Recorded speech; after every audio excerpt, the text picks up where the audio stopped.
This microwave oven is a truly remarkable feat of engineering. The rapid heating that makes microwaves popular is made possible by power provided from this vacuum tube. Now, if you picture a vacuum tube at all, it's likely in a radio like this. Inevitably, tiny transistors and microchips replace clunky vacuum tubes, but it's too soon to relegate them to the museum. Microchips can't easily replace tubes for producing power, for example, in heating food. Now, a microwave contains three main components. A vacuum tube called a magnetron. It generates the energy that heats food. A waveguide hidden in the wall to direct that energy to the food, and a chamber to hold the food and safely contain the microwave radiation.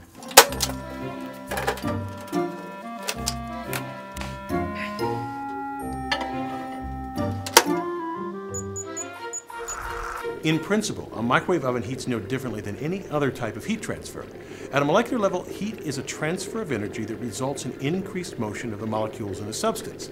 Since we aren't quantum-sized, we observe this increase in motion as a rise in temperature. In a traditional oven or stove, we heat food by placing a pan on a burner, or in the oven where the walls radiate heat, which cooks the outside of the food. The insides cook when heat transfers from the surface of the food to its interior. In contrast, energy from the magnetron penetrates into the food, which means the whole mass of the food can be cooked simultaneously. How does it do this? Well, our food is filled with water, which is positively charged at one end and negative at the other.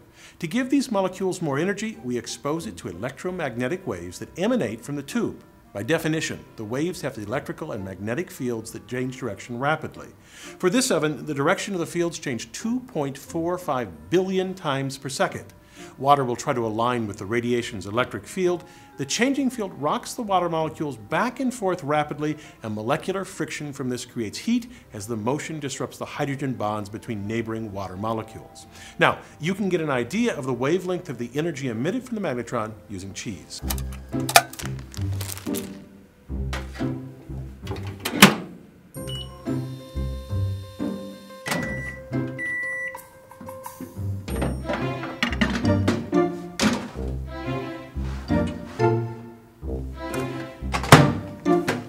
Now, you can see on here sections where the cheese is completely melted and other sections where it's completely unheated. The oven's metal walls only reflect waves of a length that fits inside the oven. This standing wave causes hot and cold spots inside the oven. The three-dimensional pattern of waves is difficult to predict, but the principle can be seen by looking at the waves in a single dimension. The peaks and valleys in the wave represent the greatest energy of the wave. Well, the nodes here correspond to the cold spots inside the chamber.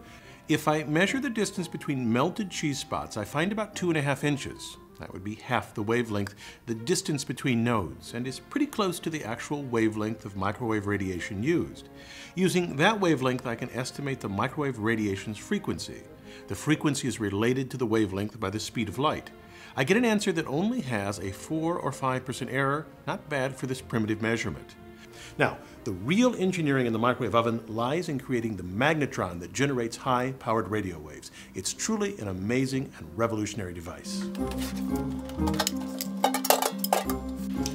The vacuum tube is inside here. These are cooling fins, thin pieces of metal that dissipate the heat as the magnetron operates. The key parts are these two magnets and the vacuum tube. Now, I have another one so you can see the inside. You apply a large voltage across both the inner filament and the circular copper outside. This voltage boils electrons off the center filament and they fly toward the circular copper section. The filament is made from tungsten and thorium. Tungsten because it can withstand high temperatures, and thorium because it's a good source of electrons. The magnets bend these electrons so that they swing back toward the center filament. We adjust the magnetic strength so that the now orbiting electrons just brush past the opening of these cavities. Like blowing over a half-filled pop bottle to make it whistle, this creates an oscillating wave, the microwave radiation that heats food. It's simply astonishing that these cavities can be made with high precision, low cost, and incredibly high reliability. I'm Bill Hammack, the Engineer Guy. This video is based on a chapter in the book, 8 Amazing Engineering Stories. The chapter features more information about this subject. Learn more about the book at the address below.